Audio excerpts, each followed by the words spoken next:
Om Dum Durgai Namaha, Om Dum Durgai Namaha, Om Dum Durgai Namaha, Om Dum Durgai Namaha, Om Dum Durgai Namaha, Om Dum Durgai Namaha, Om Dum Durgai Namaha, Om Dum Durgai Namaha, Om Dum Durgai Namaha, Om Dum Durgai Namaha, Om Dum Durgai Namaha, Om Dum Durgai Namaha, Om Namah Shivaya, Om Namah Shivaya, Om Namah Shivaya, Om Namah Shivaya, Om Namah Shivaya, Om Namah Shivaya, Om Namah Shivaya, Om Namah Shivaya, Om Namah Shivaya, Om Namah Shivaya, Om Gam Ganapataye Namaha, Om Gam Ganapataye Namaha, Om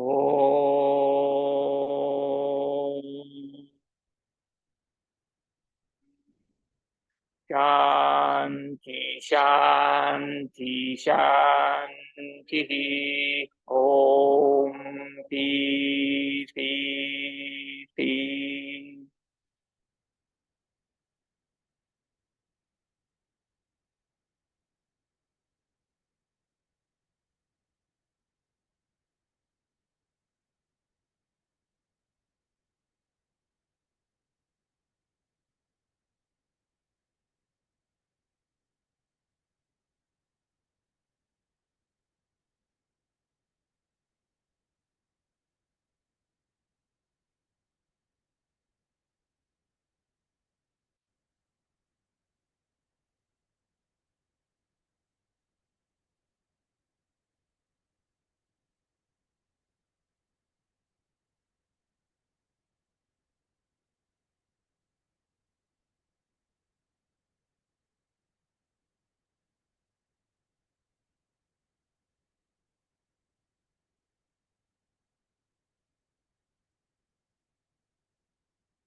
Om Trayambakam Yajamahe Sugandhim Pushtivaranam Uvarukamiva Bandhanat Mricho Mukshiyamamritat. Om Shanti Shanti Shanti. Om Peace Peace Peace. Om Bolu Sakrut Bhagavan Ki Jai. Remind yourself the intention you make for your practice. Be humble, simple, tolerant, and merciful. Develop intense aspiration for the truth in whatever form that manifests for you. May you strive as dynamic yogis. Namaste, Swami Shivananda. Namaste, Jai Ma. So, first mantra, Durga. Durga means fortress. So, Durga is the one who breaks down the walls that we build around us, our limitations, our conditioning, etc. Lakshmi is abundance, abundance and spiritual wealth. Saraswati is wisdom, beauty, creativity, knowledge. Shiva is, he's the husband of Parvati. Durga is an aspect of Parvati, or Parvati is an aspect of Durga. So Durga, Lakshmi, Saraswati. Sometimes they say that even Lakshmi and Saraswati are also the wives of Shiva. So what that means is there's the Shiva and the Shakti. The Shiva is the consciousness and the Shakti is the energy that animates consciousness. So Shiva, we chant it to Shiva. This little statue here is Anishwara. And in that statue, you can see it split down the middle. Half of the statue is Shiva and half of it is the goddess. So it symbolizes the union of the Shiva, the Shakti, the yin, the yang, the male, the female. And then we chanted Ganesha was the son of Shiva and Parvati. So all these things happen in the 9 nights of Navaratri. 9 Ratri nights. And then Vijaya Dasami is the 10th night. And on the 10th night, we worship everything all together. It's really the worship of the Mother Nature, the Mother Goddess. Okay, so that was the last class of this term. We have a 2-week break, and then there'll be a 6-week term up till Christmas. And I'll send out some info about it